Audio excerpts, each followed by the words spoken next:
Hallo und willkommen zurück zu Underrail und wir erkunden dieses Mal den oberen Teil, also die Upper Underrail, und dazu will ich mir ein neues Blatt Papier holen. Und dieses Mal fangen wir in der Mitte an zu zeichnen. Naja, hier bin ich schon mal gewesen.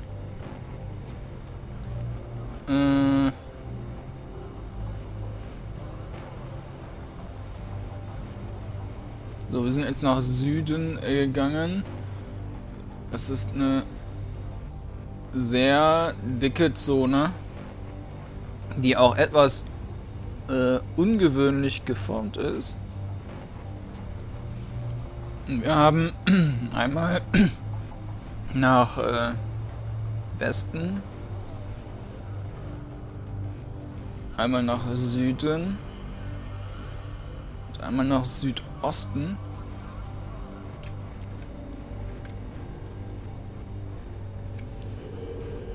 Wir gehen jetzt... Der war aber, glaube ich, freundlich, genau. Motion, best thing ever, yeah! Okay. Wenn er es sagt...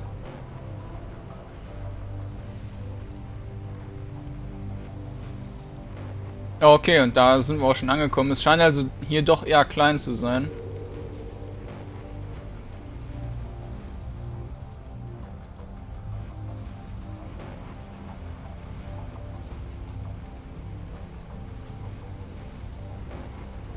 So, keine Ahnung, wo wir hier sind.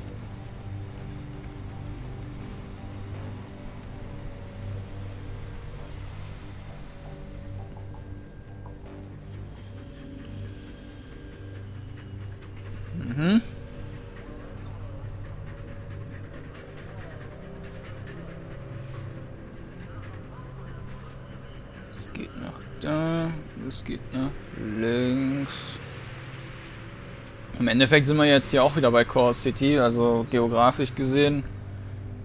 Es ist ein bisschen seltsam, hier sehen wir direkt alles. Chartist!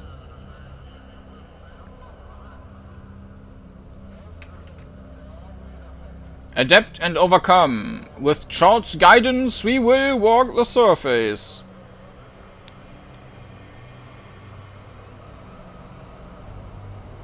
What? Okay.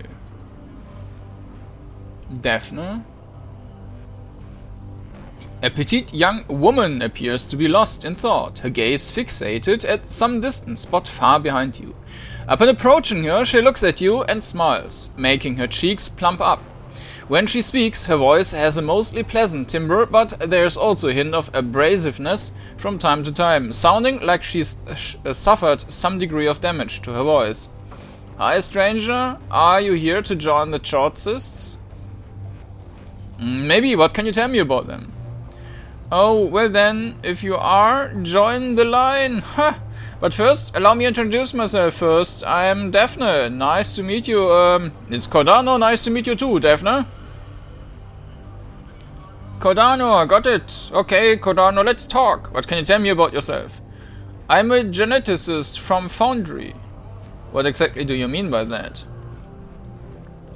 You see, Foundry is a station, town, call it however you will, that revolves around a single thing, mining. Well, mining, processing and manufacturing products out of ore that has been mined out. True. But the most important aspect is that such place has no room for, say, a biologist. It's like a fisherman on a train station. He's got nothing to do, huh? Anyway, I had to get out of there. How did you end up in there in the first place? My parents brought me there when I was little. The money was good, sure. But if we had gone to Southgate or Rail Crossing, we would have been golden. But, oh well, I ended up there. Years went by, I grew older. No more will I waste my time in that dump, I said to myself. I have aspirations, and I'm gonna study as much as I can, get out of that hole and move forward in life. Isn't it a bit dangerous to travel around here? Technically, it's more dangerous to live in Foundry. Huh, I'm not exaggerating, Kordanor. Nope. What can you tell? Why are you here? What can you tell me about this place? Well, I got tired of living in a polluted environment. That's one reason. The other is, well, this Institute of Chort seems to need a lot of experts in the field of biology, genetists and similar. I'm not saying I am an expert, but joining them could be the first step toward becoming one. Huh? Besides, I'm sure they pay good money. Just look at the building. Do you even know why they need so many scientists? I know what you really mean. Are these guys some evil cultists that perform twisted experiments and torture people? And if so, why would I want to join them? Well, she makes a slightly longer pause. Frankly, I don't know what's going on inside, but I know one thing. There's no other place in Underrail where you can go to and not ask yourself the same question, Kordanor. This whole world, twisted, and despite their strange appearance, these Chortists seem like, look, I'm careful. If I sense anything too strange is going on, I will back out. I haven't lost all my senses from living in Foundry. Got that one? What can you tell me about the Chortists? From what I know, Institute of Chort is a research organization that celebrates a creature called Chort. Supposedly, that creature's genome is very unique and whatever they learn from it can be applied to humans as well. I've heard terms like directed evolution and conquering the surface, but I won't comment on those until I know more.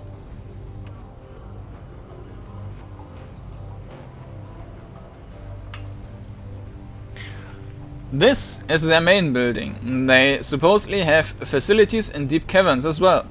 That's pretty much all I know, It's not my fault. It's just that information on them is kind of scarce. I have to go. Goodbye. Muss ich mal gerade was notieren.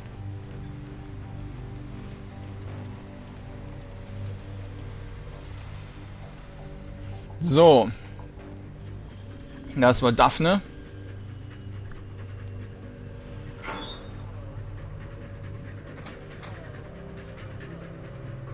Hey, I'm busy here.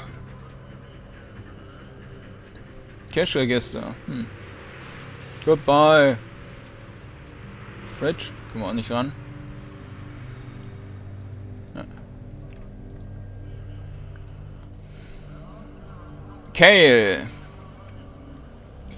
You see this person nonchalantly watching other people in the courtyard. He has a self-satisfied smile on his face while eyeing everyone around him, and he also seems to hold his chin steadily elevated, as if posing for a sculpture to transfer it onto an elaborate bust. Interestingly, he seems astounded when you come near him and attempt to start conversation. Your approach is met with a puzzled gawk, followed by him looking down at his body for some, to you unknown reason. He then lifts his head up and speaks to you. You can see me? What? Are you invincible?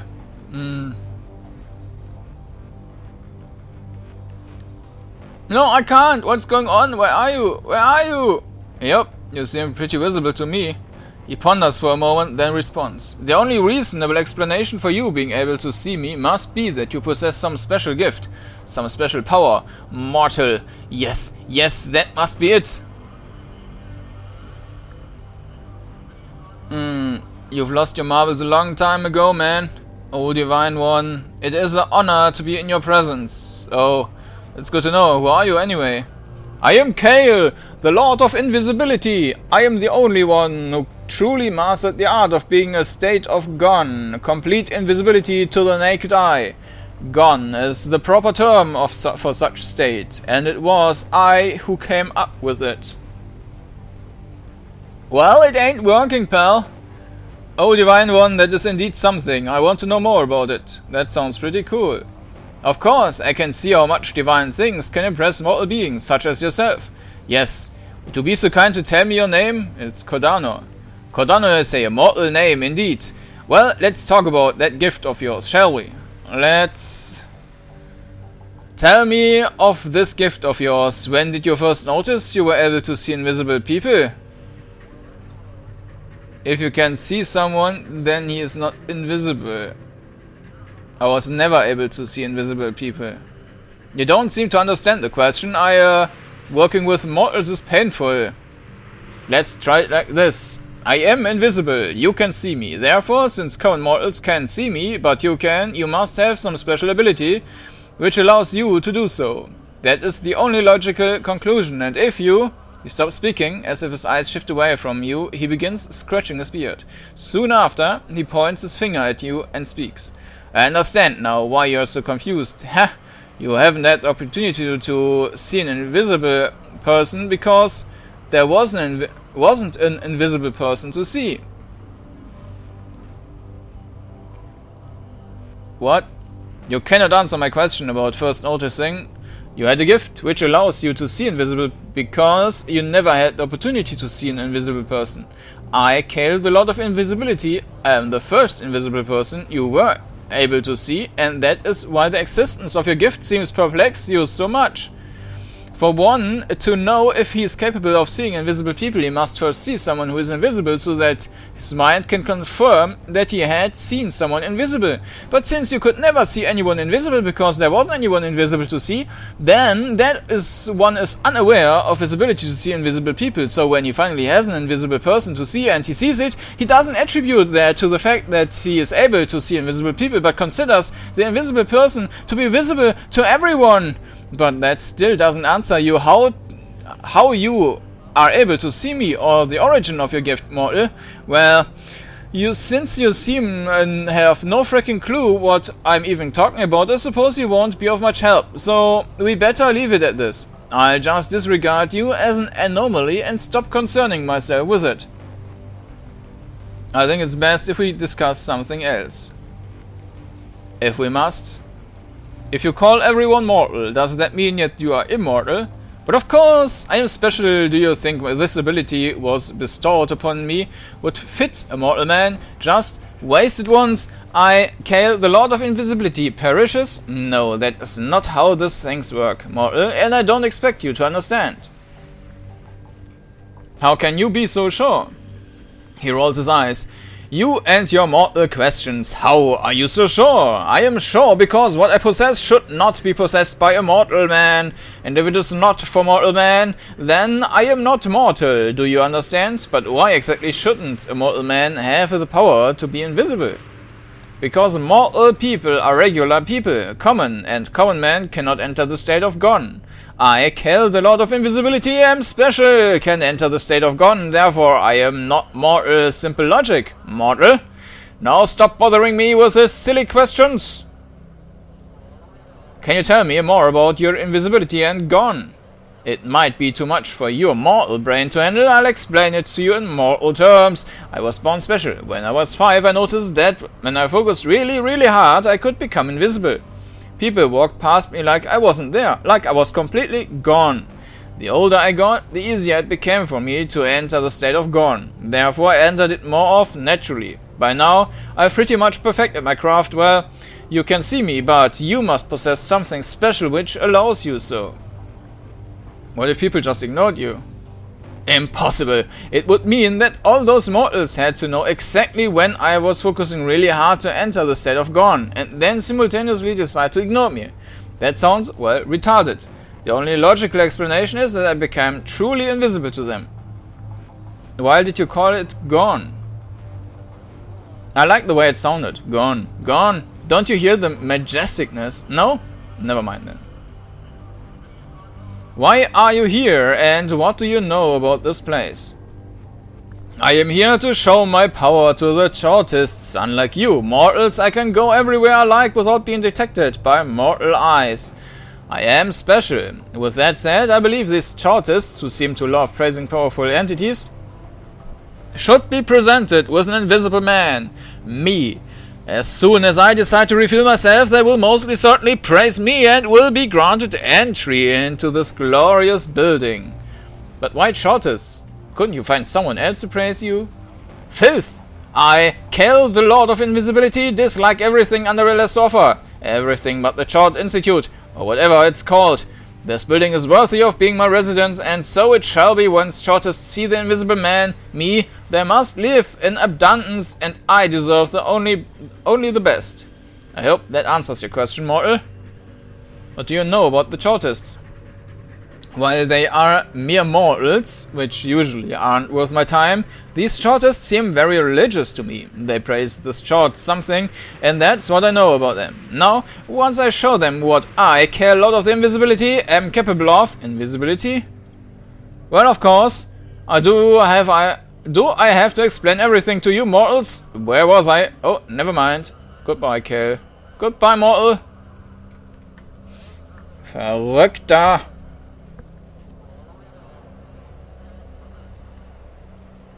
Dann Maurice. Need to go in motion again. Trippo vor, Rasso vor. Short is evolution. Frowning man. You approach this person and attempt to start a conversation. He responds with a glance, followed by him turning his head away from you. His face seemed to be stuck in a perpetual frown, making him look like he's constantly angry. Whether he is or not, you remain unsure. Excuse me, I had some questions I'd like to ask you. He looks at you, then after a couple of seconds decides to respond. I'm not interested in answering any questions. Go bug someone else, Zoner. What can you tell me about yourself? He seems irritated by your question.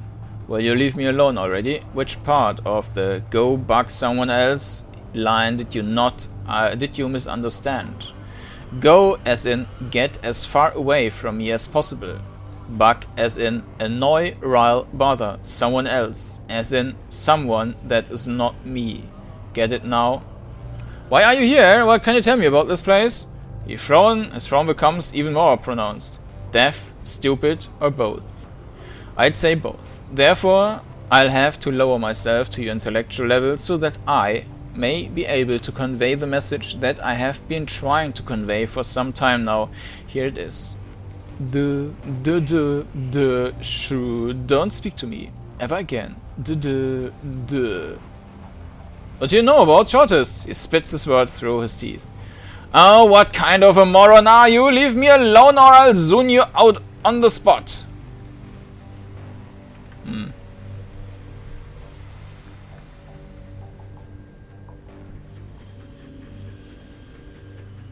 He angrily waves you away.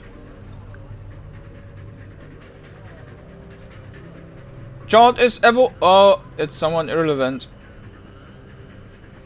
The filthy and foul-smelling old man gives you a wicked stare, akin to a serpent's, but one with a slight mental retardation. Afterwards, he opens his mouth so wide it makes him look like he's just about to vomit. He doesn't, thankfully, but he still holds the expression, saying nothing at any point during his peculiar introduction. Hi, I'm Kordanor, who are you? He yells loudly, What? Let me repeat that. Hi, I am Kordanor, who are you? What? Can you understand what I'm saying? What? I give up, goodbye. So long, you read derail, I give up, goodbye. What? End dialogue. What? Ja, vielen Dank für dieses nette Gespräch. Wir sind wesentlich klüger geworden. Was bist du denn für eine? Ein Detritus.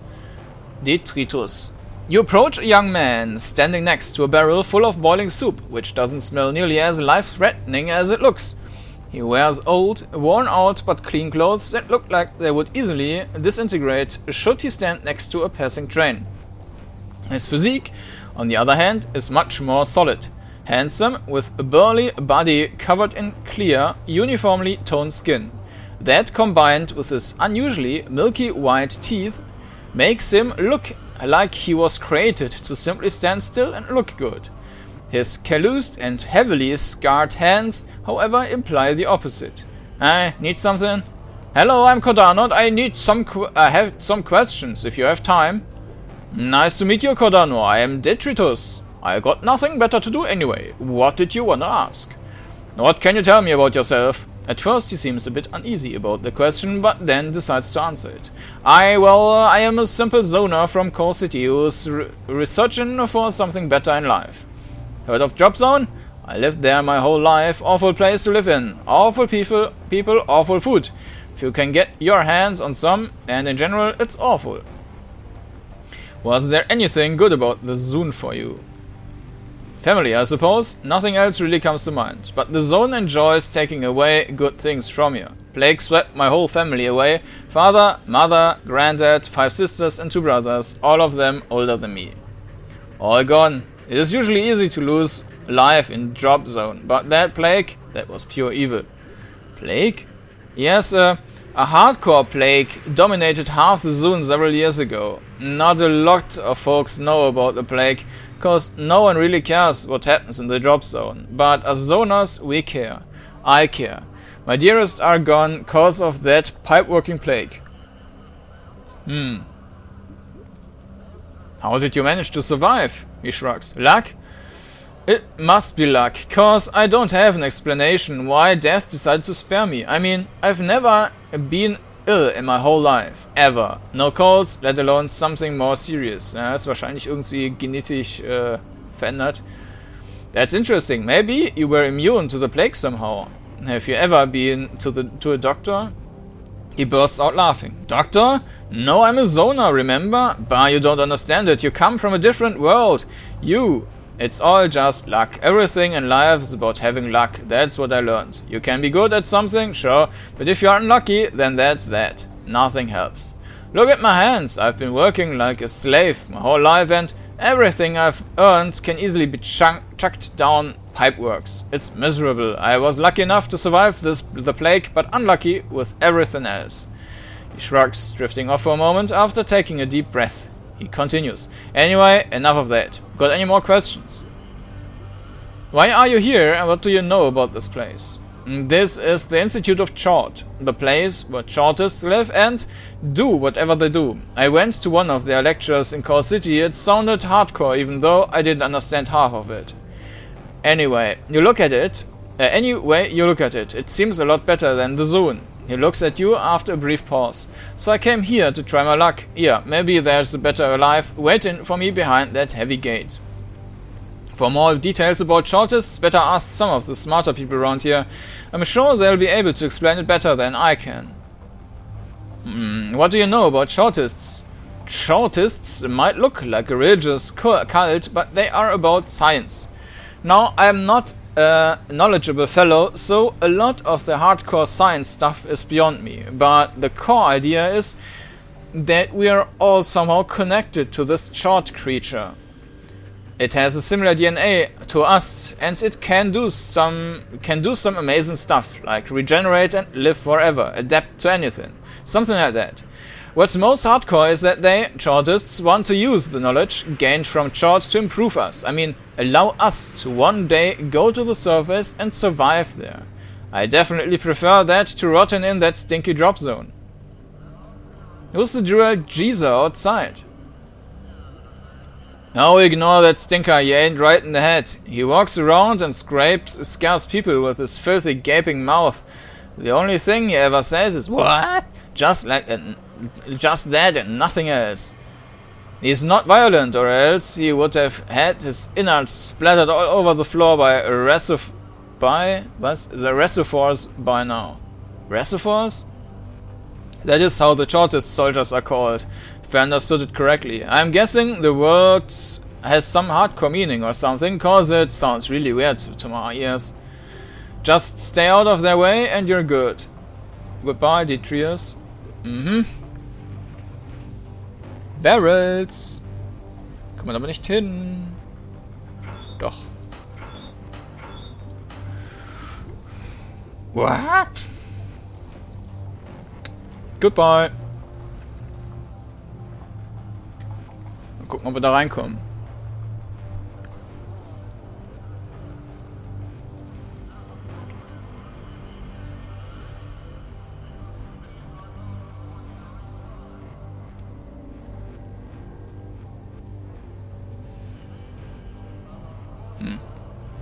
Wohl nicht. It's not accepting members. Chart guide you, traveler.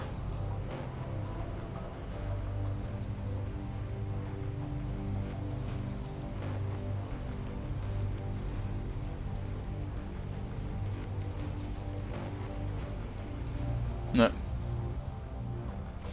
Okay.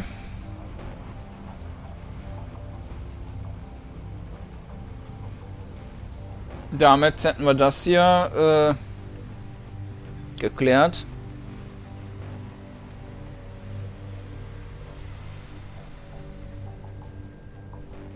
Das sind die Shortists gewesen.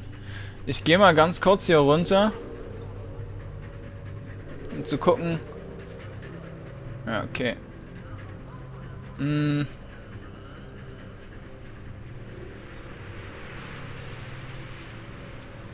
Dann gehen wir in die Richtung weiter.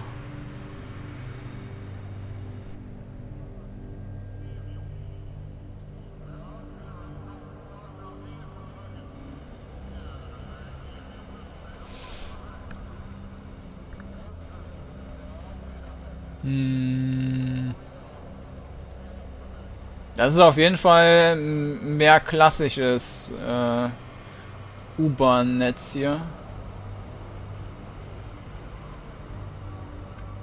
Bandits. Old Metro Ticket.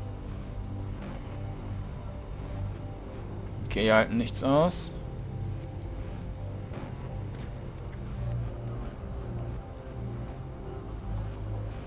Okay. Ja, dann ballern wir die mal zu Klump.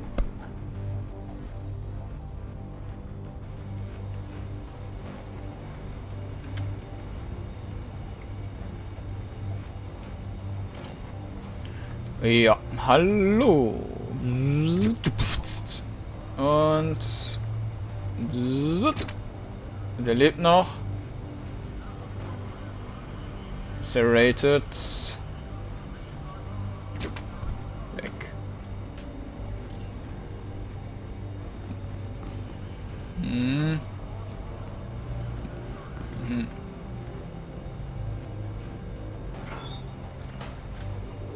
Ich nehme an, dass es da nach unten geht.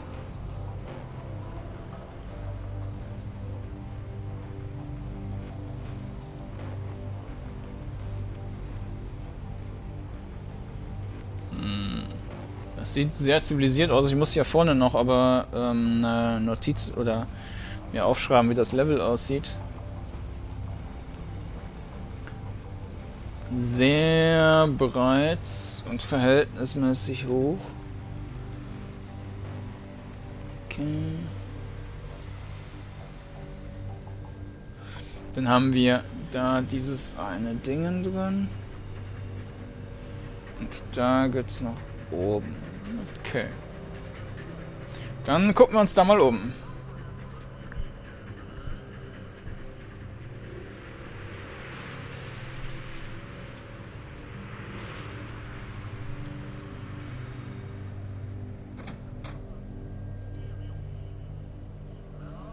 Aha. Sieht ja fast aus, als wenn man da in die offene Welt gehen würde. Das ist eine Metro-Mall.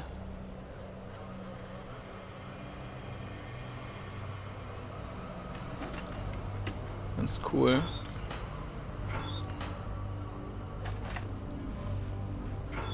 Ah, da war sogar was.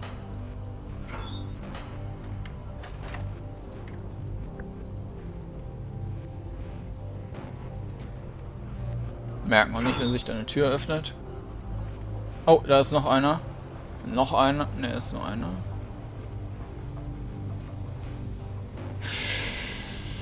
Das sind schon ein paar mehr.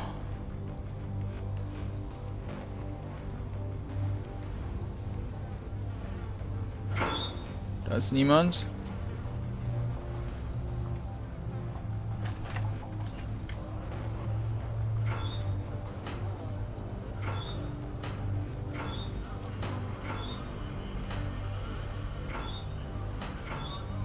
Was ist das? Coupons. A set of coupons for electric dishwashers, washing machines, irons and the like. Unfortunately, they expired. Schade. Lockpicking.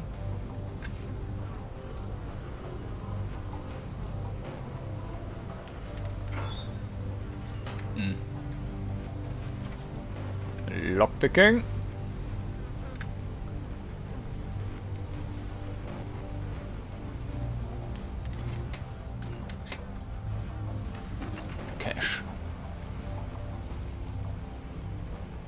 Das war einmal ein Weapon Store. Naja.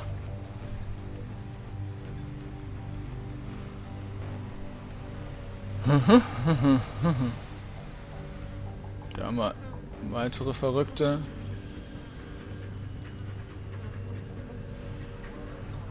Jackhammer. Lunatic Barber. Das sind 3. Ah, die sehen ganz gut.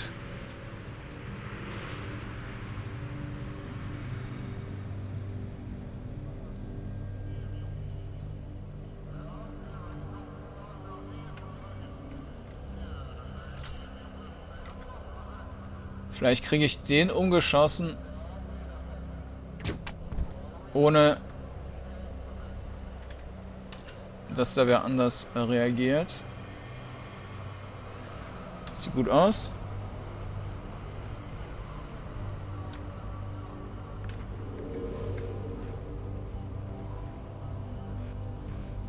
Dann kann ich als nächstes den ausknipsen. Pneumatic Monsoon Crossbow.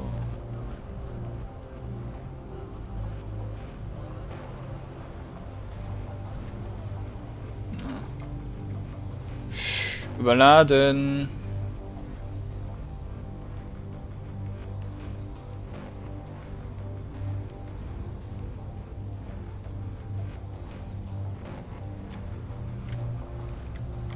Ja, es sind halt jedes Mal, wenn wir irgendwie gegen Menschen kämpfen, ist halt ganz schnell das Inventar voll. Hallo!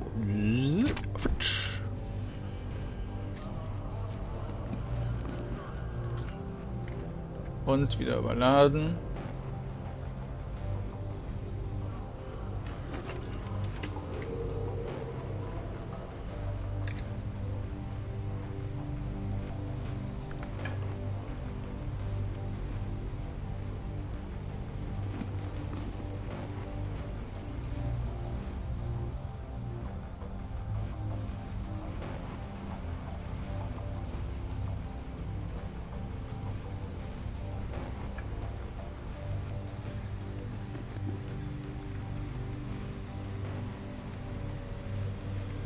Da ist die Tür.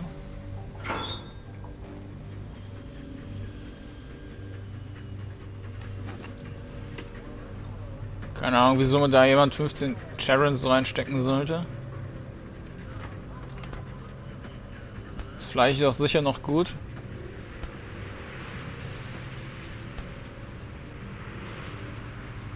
Oh oh.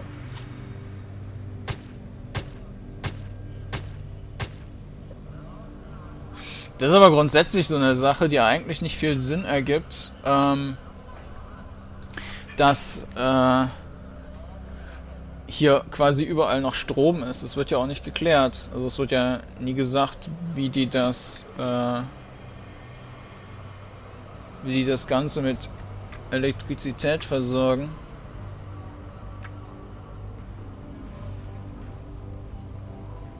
Den müssen wir jetzt nochmal umbringen. Sollte man schaffen.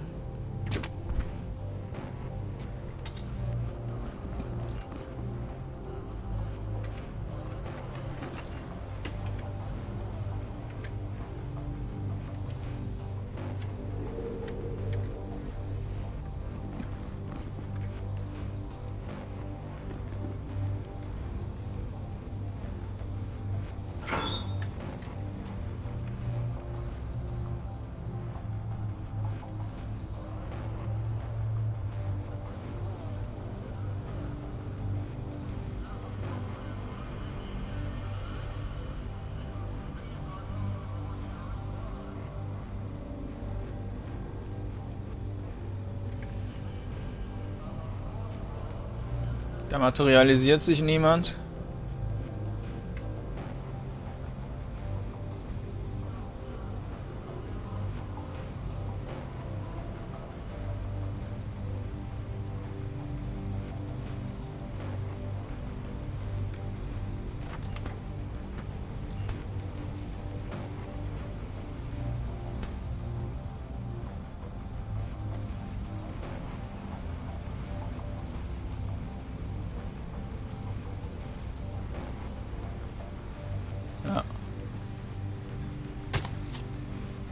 Muss ich ein bisschen anders machen.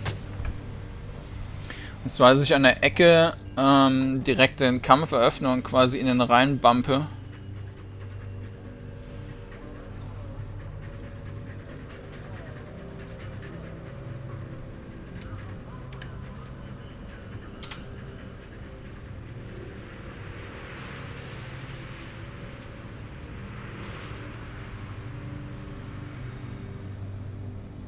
Ja, das macht keinen Sinn, dann habe ich ja schon Punkte verloren, aber ich kann halt sichtbar den Kampf anfangen.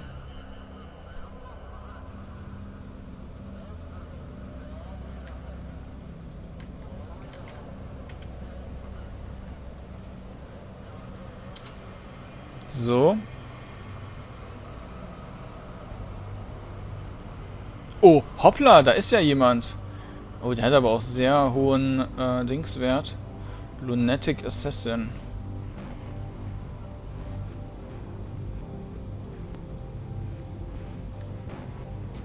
Dann machen wir das ein bisschen anders. Kann natürlich sein, dass der drumherum läuft.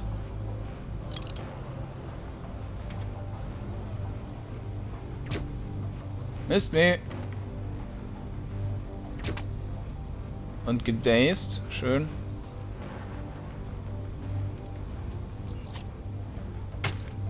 Sauber.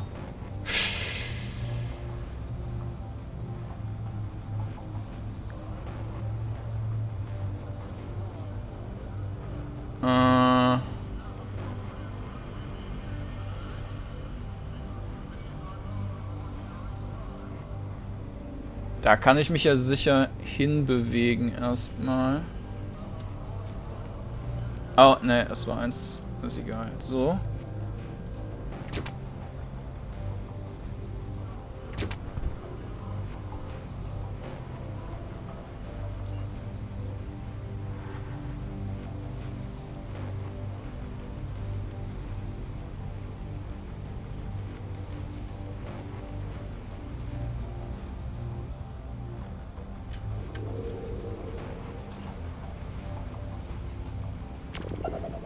Na.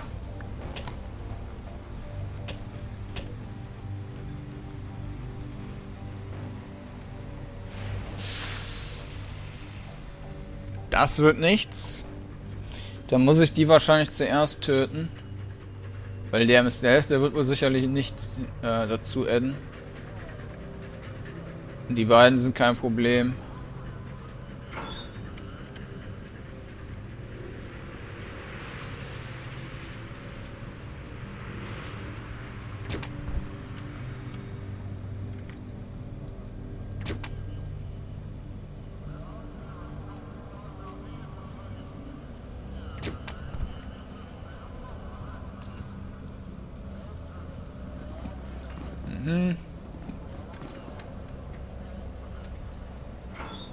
Aha.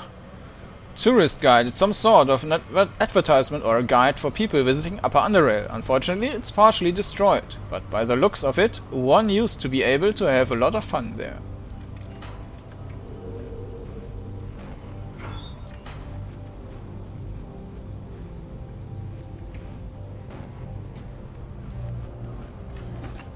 Bald ist es auch wieder Zeit für ein Level-Up. Ich habe auch noch immer keine epische Armbrust gefunden.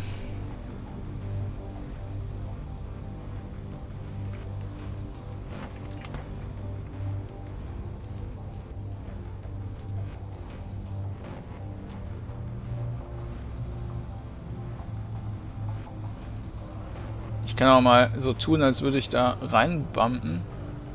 Er kriegt trotzdem den ersten Zug.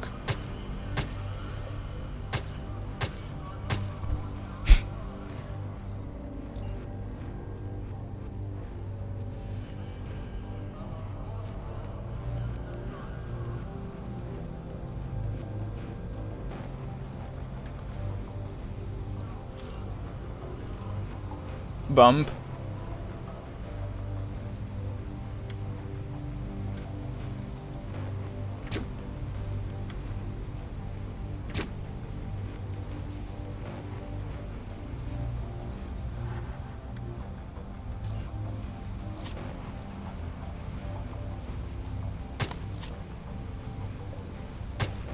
Die!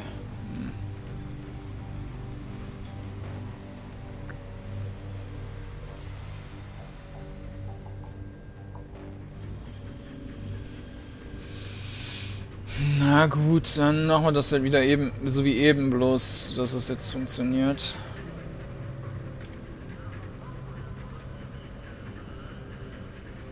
Also, den, dann so, dann holen wir den raus. Wieder einen Schritt zurück. Eine Falle. Den werde ich sicherlich nicht beim ersten Mal tot bekommen.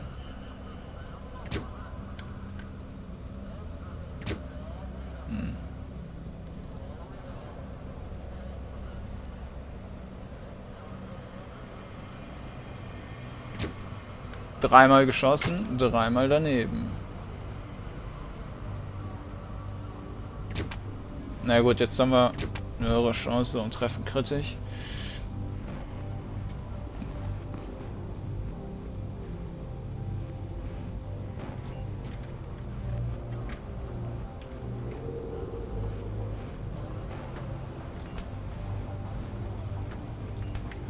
Gut, das war das. Dann haben wir noch eine Fritke.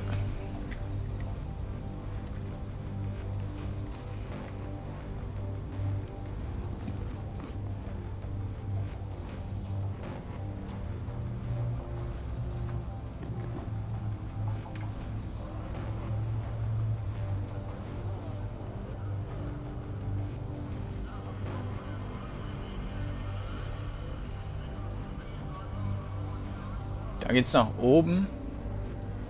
Lunatic Barber, und da haben wir zwei. Das ist ein bisschen schwer.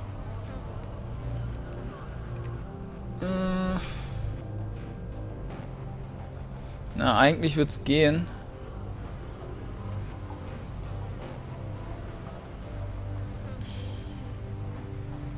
Aber es könnte ja sehr schnell passieren, dass ich alle anlocke.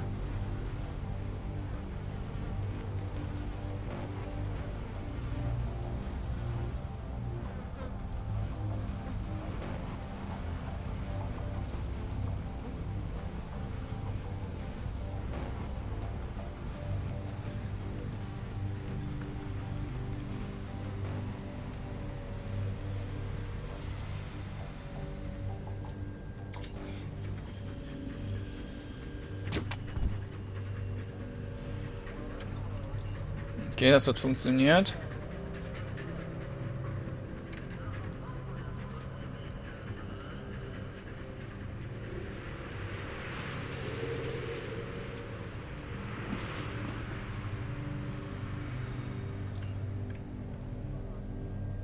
Dann die beiden sollte ich dann wohl auch. Oder waren das drei? Aber so oder so sollte ich die recht einfach tot bekommen.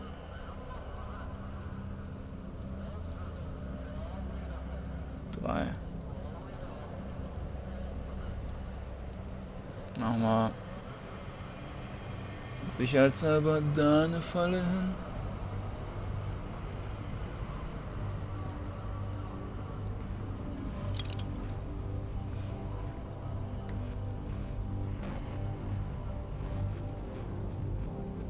Da auch noch eine. Das müssen wir erst eine Pause machen.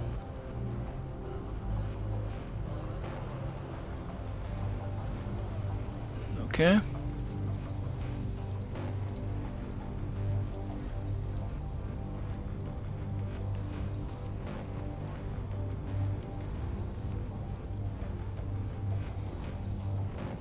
So.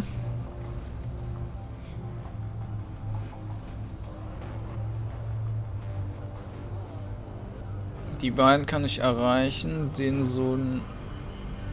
Doch, das passt. Aktiv und Angriff. Ah, ist nicht ganz optimal. Schön. Nuker. Machen wir lieber den. Das war nichts.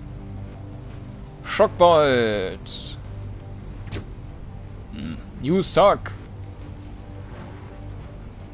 So, dann lauf bitte in meine Fallen rein. Schlipp.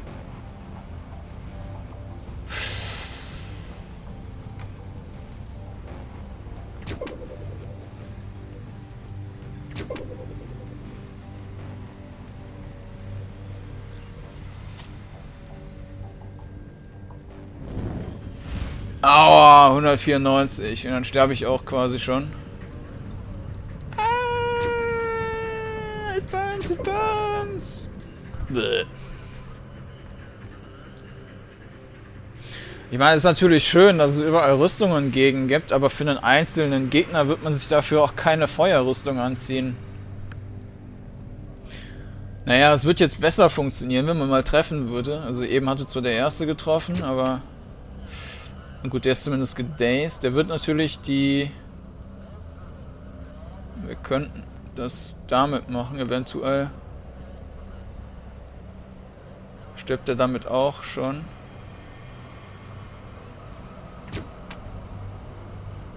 Das aber jetzt nicht damit funktioniert.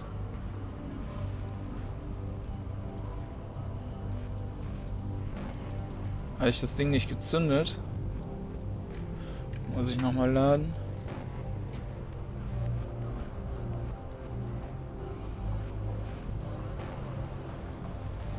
Und ich kann da auch noch einen anderen Bolzen reinziehen. Incendiary, Acid. Ja, Acid ist okay. Ist halt einfach nur noch ein Gratis-Schuss. Ach, scheiße. Ein Gratis-Schuss, um den zu töten. Wenn 2 Schüsse nicht ausreichen.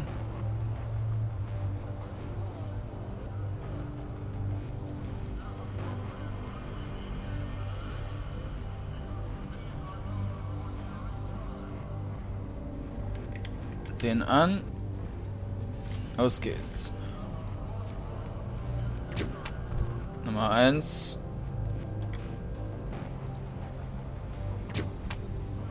Dazed, okay. Und dann machen wir den Schockbolt noch da drauf.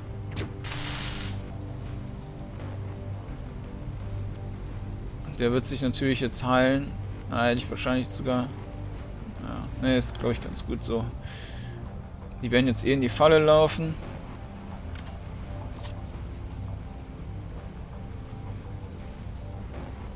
Or not.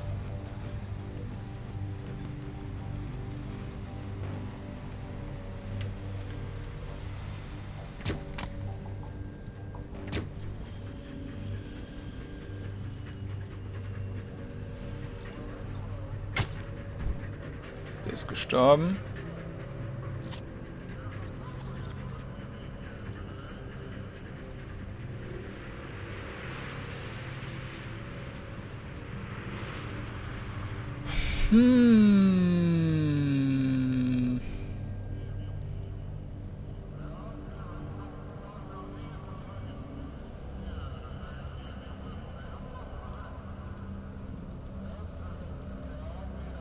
So ein Tranquilizing Bolt wird da wahrscheinlich keinen Einfluss haben.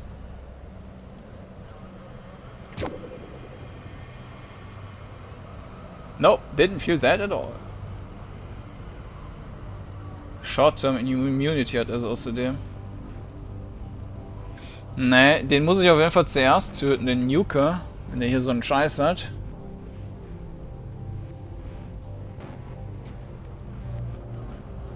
Und außerdem man Fallen sieht. Ist ja voll gemein. Nuker, du zuerst. Geht ja gar nicht.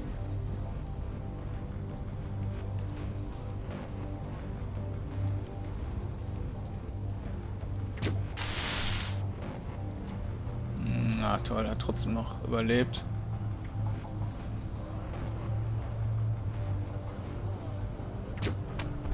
Weg. Aber das sollte dennoch funktionieren.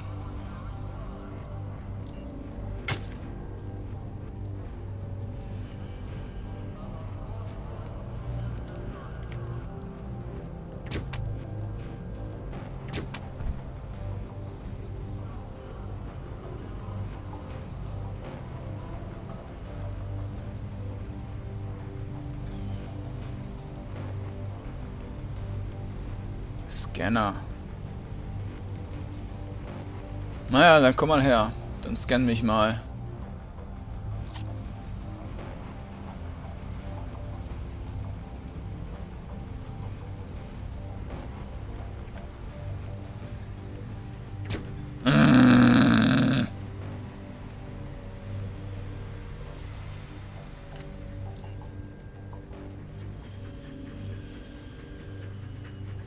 Ich hätte da eine Falle legen sollen. Das können wir jetzt auch noch machen.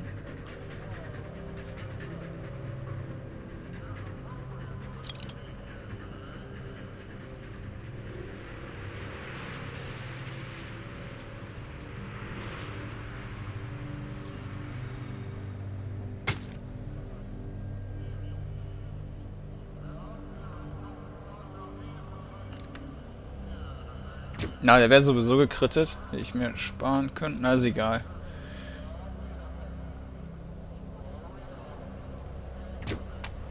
Weg. Schön. Was hat der denn? Psi-Booster. Naja. Speichere ich mal, bevor ja noch was Schlimmes passiert.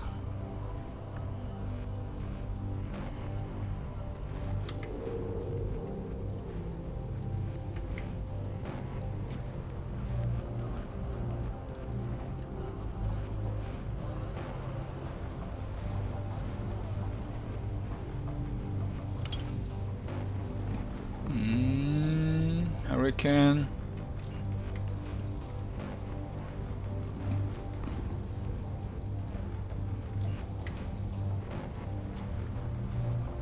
Müssen wir einmal den Krempel weglegen.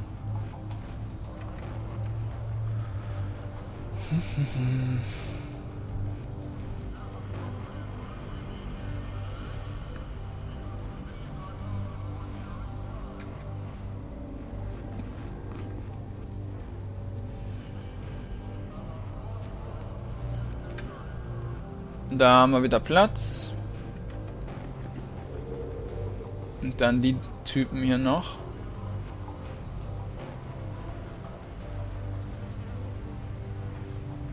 Es sind nur 2. Die sollten dann wohl auch kein Thema sein.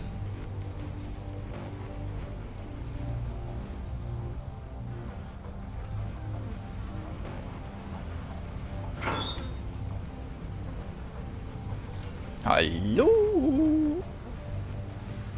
Chuck. Chuck. Dazed. Der wird dann auch nicht sterben. Tranquilizing. So, jetzt kann er gar nichts tun.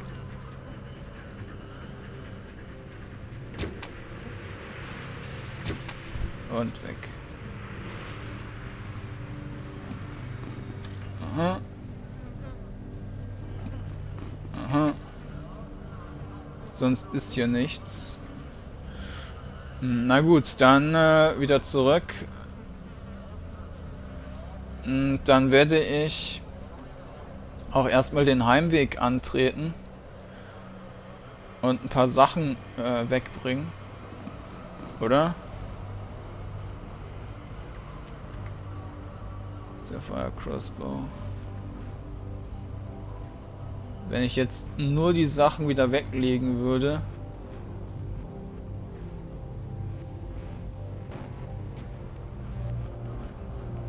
Die ein bisschen Gewicht haben. Ja, wobei, doch.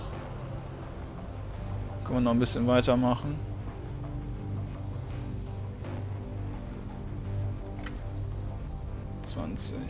Naja, ich lasse die hier erstmal. Und dann gucken wir beim nächsten Mal, dass wir nach da oben weiter erkunden. Und gucken, ob wir da weiter zu diesen U-Bahn-Dingern kommen. Ja, mal schauen. Also, bis denn.